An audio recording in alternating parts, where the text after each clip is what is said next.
Hello and welcome to News 24.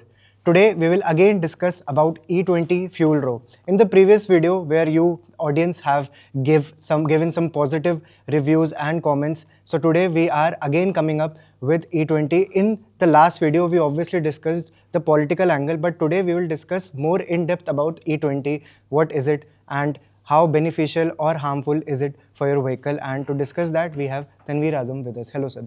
Sir, in the last video we discussed about E20 and the political angle, but today we will go in depth about it. So can you tell our audience who also have commented on our previous video as well, they wanted to know, like, is it harmful really? Are there any scientific studies to back this theory? See, actually, I would start by explaining what is E20. See, E20 is a mixing of 20% of ethanol in 80% of alcohol. Now, why is this been done?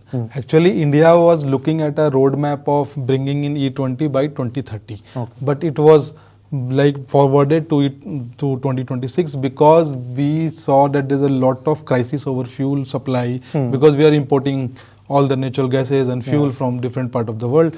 So that's why this whole thing was forwarded. And with Plus this the war is also war happening and all these things happening, the government felt that it is very important to just the fast forward everything. So E20 is a mix, is a petrol, is a kind of fuel in which there is 80% petrol and 20% ethanol.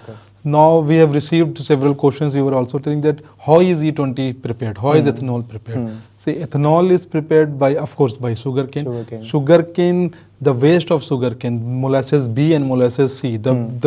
Once you take out sugar from sugarcane, that waste is used to prepare ethanol. Then it is prepared by broken rice. The rice which is there in Food Corporation of India's depots and the rice which are not sellable by farmers, those broken rice, broken maize, that can also be used to prepare ethanol. There are distilleries to prepare this ethanol. From these distilleries, ethanol is transported either by train or by tankers to oil companies, and there the oil companies are mixing it with 80% of gasoline, and then that petrol is reaching to the petrol pump, and that petrol which your viewers, me, you and everyone is getting in our vehicles. Now, one very interesting question which you have asked is, how harmful is it for vehicles? Like, is it harmful? Is it harmful? Okay. So, any vehicle which has been manufactured after 2023, it is compliant to use E24. There is no harm is going to happen to that vehicle, and there is no scientific proof yet to show that vehicles are getting harmed by E20 fuels. Yes, the vehicles which are made or which are manufactured before E20, before 2023, they will have to make certain changes. It's not like those vehicles will go completely out of use, but they will have to make some changes, not very costly changes, and they can also use E20. One important question. One last thing, like I wanted to ask, like, sugarcane and all, it needs a lot of water, and E20 blending also needs a lot of water. Do you think India has that infrastructure? And obviously India has water scarcity. So do you think this can go for a water crisis if it goes on and on? Yes. So this is a very interesting question, and this is something which I want your viewers to listen very carefully. To prepare 1 kg of rice, around more than 10,000 liter of water is used. To prepare 1 kg of sugarcane, or more than 3,000 liter of water is used. And then if you are prepared, and India is already a water scarcity country, we are already taking out 85% of our water from our groundwater table.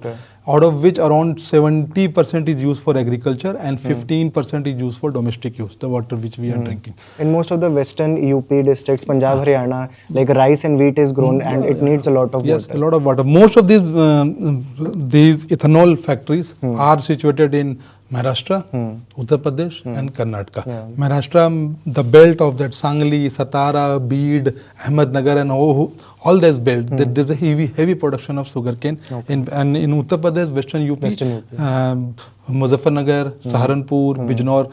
Muzaffarnagar is called the sugar bowl of India. Then in Karnataka, Belagavi and all these part, Kollam and all these part, Kollur and all these part, they produce a lot of sugar canes.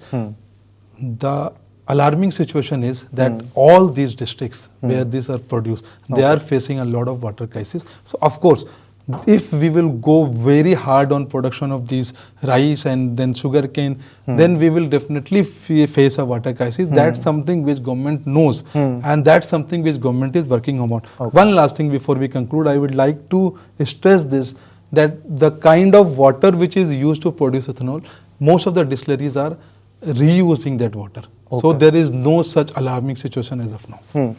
So, well, what will government do in the next few weeks and months related to the E20 policy? That we will tell you and bring more videos for you. How did you like this video? Comment, like, share and subscribe, and we'll be back with more videos. Stay tuned.